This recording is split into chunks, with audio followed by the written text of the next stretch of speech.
14절에 보면은 집에서 길리고 훈련된 자 이렇게 소개되어 있는데요.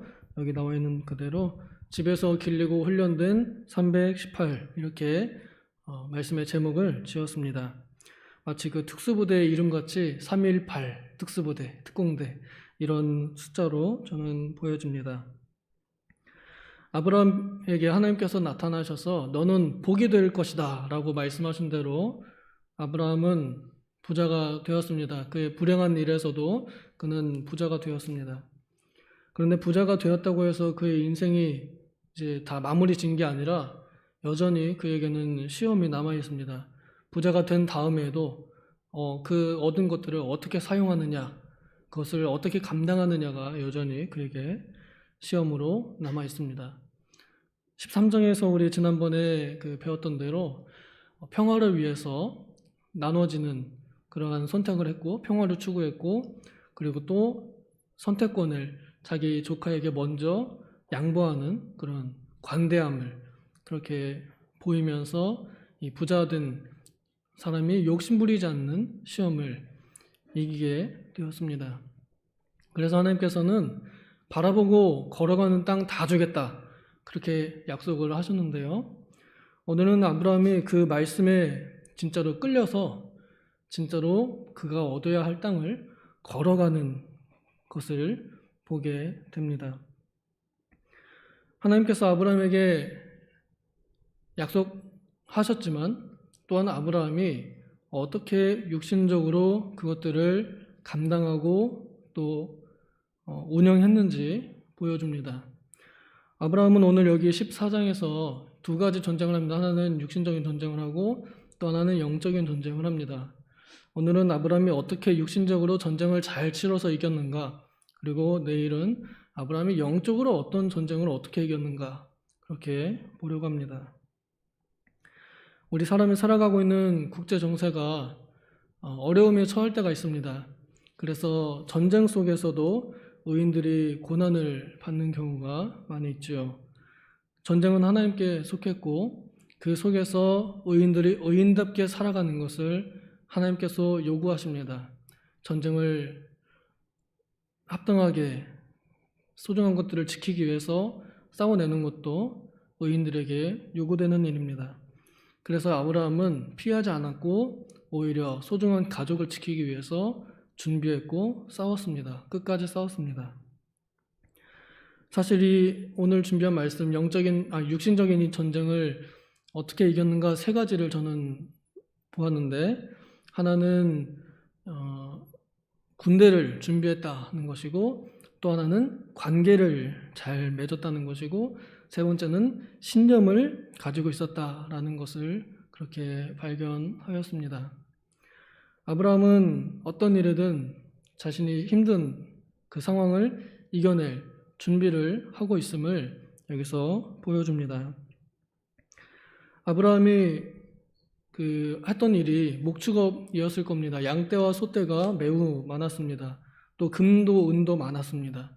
그러면 그만큼 많았기 때문에 주변에 있는 어떤 산적대나 강도들이 와서 약탈해가는 일도 있을 수 있고 또 가축을 칠 때 맹수들로부터 공격을 받을 수 있습니다. 저는 아마 이 아브라함의 이 축산 산업에 경비원들 혹은 경호팀 이런 사람들로 쓰기 위해서 기른 318명, 318명이 있지 않았는가 그렇게 생각이 됩니다. 그의 이 사업을 또 그의 가족들을 지키기 위한 무기나 또 이런 사람들도 준비를 했습니다. 특히 사람을 준비하는 것이 매우 중요합니다. 여기 보면은 제가 오늘 제목에 지은 것처럼 집에서 길리고 훈련된 사람들을 그는 사용하였습니다. 집이라는 것은 하나의 문화이기도 합니다. 아브라함의 가정은 신앙 가정입니다. 신앙 공동체였습니다. 그의 가정은 곧 교회였습니다. 하나님의 나라였고 하나님의 영역이었습니다. 그는 어디를 가든지 이사하면 이사 예배를 딱 드리고 또 하나님께서 나타나서 뭔가 말씀하시면 그도 그걸 깨어난 다음에는 반드시 예배를 드리는, 하나님과 예배로 응답하고 예배로 섬기는 그러한 신앙 공동체, 그러한 가정입니다. 그런 데서 길린다는 것은 그 문화를 익숙하게 한다는 것이고, 또 그 문화에 더욱 철저히 한다는 것을 보여줍니다. 그렇기 때문에 이 아브라함의 가정에서 길리운 사람들, 또 훈련받은 사람들은 신앙심이 없을 수가 없습니다. 예배할 줄 모를 수가 없을 것입니다. 그러면 오히려 더욱 예배하기를 힘쓰고 예배하기를 노력하는 사람이었을 것이고, 또 하나님을 사랑하라는 그 하나님의 대강령을 모르지 않았을 것입니다.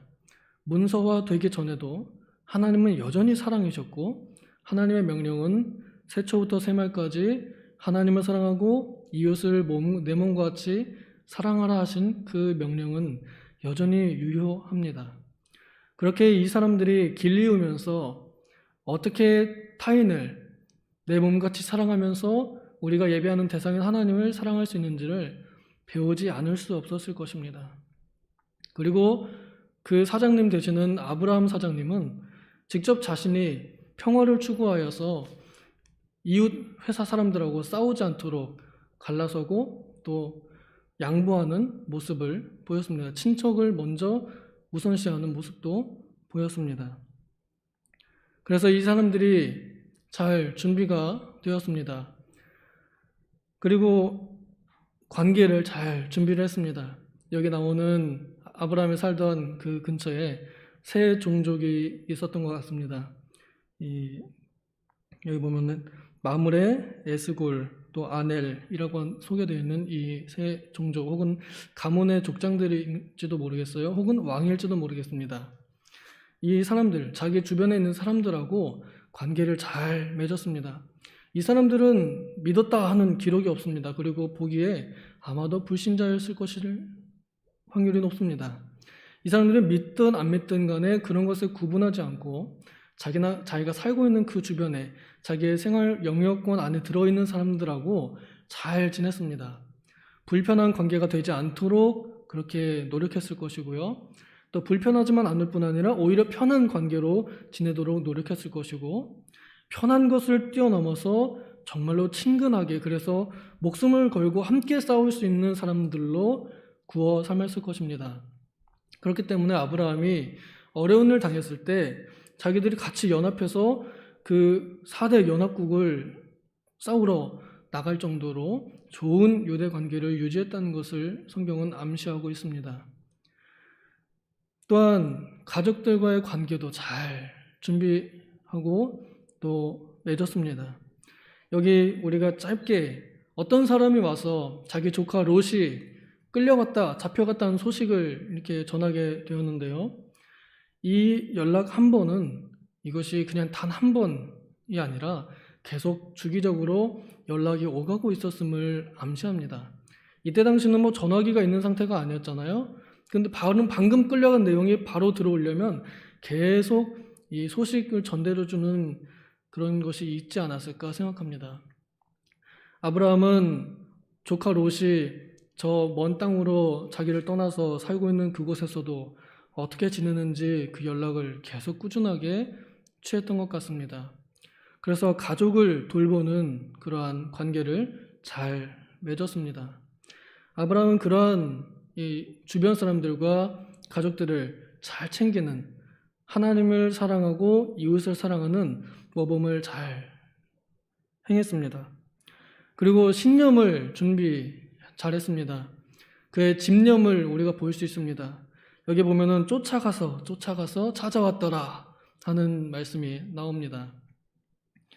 아브라함이 조카 롯이 포로로 끌려갔다는 내용을 들었을 때 찾아와야겠다, 데려와야겠다 이런 마음은 누구나 먹을 수 있습니다. 그러나 그렇게 용기를 내기는 참 쉽지 않습니다. 상대가 4대 연합국 군대들입니다. 근데 아브라함에게는 고작 318명의 숫자밖에 없습니다. 그리고 그 주변의 이웃들하고. 만약에 전쟁하러 올라갔다가 진다 하면은 자기 가족들 다 망하는 것이고요. 자기를 쫓아왔던 친구들 다 망하는 것입니다. 지금으로 말하면 완전히 빚쟁이가 되게 하거나 아니면 모두 감옥에 끌려가도록 하는 그런 일이 있을 수 있습니다. 그러나 아브라함은 자신의 친족을 돌보지 않는 믿음을 저버린 불신자보다 더 악한 죄를 짓지 않기 위해서 그는 온전한 사랑으로 두려움을 내어 쫓았습니다. 그것이 그의 신념입니다. 하나님께서 나를 복이 되게 하리라 하셨고 내가 하나님께서 승리의 주권자이심을 믿고 그래서 그렇게 나아 올라갔습니다. 그리고 전쟁에서 좋은 지략을 또한 가지고 올라갔습니다. 그냥 무작정 돌진하지 않았습니다. 여기 보면은 야반 기습을 합니다. 밤중에 여러 갈래로 나누어서 전쟁을 치릅니다. 아브라함의 이 모습을 나중에 사울의 아들, 이스라엘 첫 번째 왕 사울의 아들 요나단이 보고 배운 것 같습니다. 또는 기드온도 보고 배운 것 같습니다. 전쟁의 승패는 숫자에 많고 적으면 달려있지 아니하다. 전쟁의 승패는 하나님의 손에 달려있다. 또한 다윗도 이것을 보고 배웠던 것 같습니다. 전쟁에서 어떻게 승리하느냐. 우리가 이 이야기 속에서 하나님께서 여전히 우리들에게 이 삶을 살아가면서 어떻게 이 전쟁터 같은 세상에서 지는 것이 아니라 이기는 삶을 살 수 있을까 보여주시고 알려주신 것만 같습니다. 아브라함은 끝까지 쫓아갔습니다. 이길 때까지, 찾아올 때까지 갔습니다. 포기하지 않았습니다. 피곤했을 것입니다. 실제로 지도상에 보면 아브라함이 가로로 건너고 세로로 올라갑니다.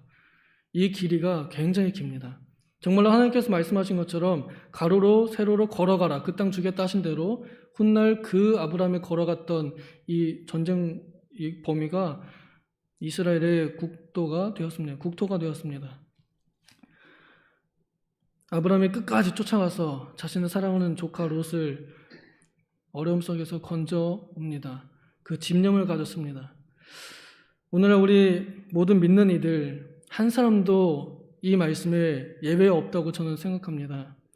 성경에 굳이 318명이었더라 라고 이렇게 기록하는 데에는 분명히 그만한 이유가 있을 것입니다. 그냥 대략적으로 한 300명쯤 됐다 라고 이렇게 기록해도 됩니다. 다른 데는 대략 이러하더라 이렇게 기록한 데도 있거든요. 그런데 여기는 318이라고 정확한 숫자를 표기합니다. 저는 이 표기하면서 단 한 사람도 하나님께서 하찮게 여기지 않으시고 단 한 사람의 용사도 전혀 무용하거나 쓸모없지 않다. 오히려 그 단 한 사람 한 사람들이 모여서 강력한 군대를 만들고 전쟁의 승리를 이끌어내는 영광스러운 사람들의 그 표현을 이렇게 했다고 생각합니다.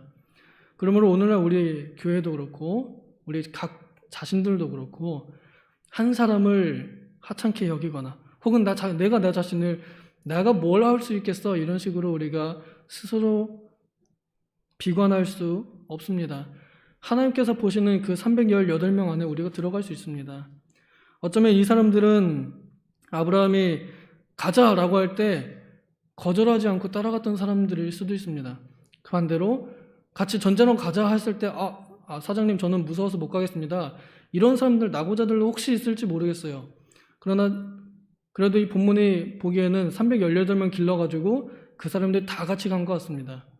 중요한 것은 한 사람도 빠짐없이 이 역사적인 자리에 참여할 때 하나님께서는 이 성경의 본문을 그 사람들을 단 한 사람도 잃어버리지 않고 기억하시고 기록하셨다는 것입니다. 오늘날 우리 모든 도봉교회 성도님들이 다 그런 자리에 들어가기를 원합니다. 그리스도께서 승천하시면서 내가 분부한 모든 것을 가르쳐 지키게 하라 하고 이렇게 올라가셨습니다. 마찬가지로 오늘 우리 교회가 이렇게 사람들을 준비하여서 하나님의 말씀을, 예배를, 사랑을 가르치고 지키게 하는 그러한 교회가 되기를 바라고 또 그런 개인이 되어서 우리 교회가 싸워야 할 영적인 전쟁도 이기고 우리 각 성도님들이 세상에서 이겨야 할 내 안의 죄와 또 내 밖에 있는 유혹과 핍박과도 싸워서 이기고, 또 아브라함이 정말로 전쟁에서 실제로 이겼던 것처럼 우리가 실제로 이 땅에서 영적인 것뿐만 아니라 물질적인 것들도 승리하는 그러한 교회와 그러한 가정들이 되기를 소원합니다. 기도하겠습니다. 하나님, 우리가 살아가는 이 세상은 너무나 어렵습니다. 참으로 시간이 갈수록 우리 개인의 몸이 약해져 가고 마음이 약해지고, 또 어려운 시기를 만나서 경제적으로 너무나 큰 타격을 입으며 여전히 사나운 세상 속에서 우리는 살아갑니다. 주님, 우리가 지기를 원하지 아니하고 패배하기를 원하지 않습니다. 오히려 이겨내기를 원합니다. 주님, 아브라함의 이 전쟁 방식을 또 준비했던 내용들을 우리가 읽고 보면서 오늘날 우리도 무엇을 준비하고 무엇을 가지고 싸워야 하는지 조금 배웠사오니, 이 말씀을 우리가 허투루 흘려보내지 아니하고 정말로 우리의 삶 속에 실체가 되고 실제가 되기를 원합니다. 아버지, 우리는 연약하지만 우리 안에 있는 성령께서 지혜를 주셔서 실제로 이 말씀을 어떻게 적용할 수 있을 것인지 우리들 눈에 보여주시옵소서. 감사드리며 예수님의 이름으로 기도옵나이다. 아멘.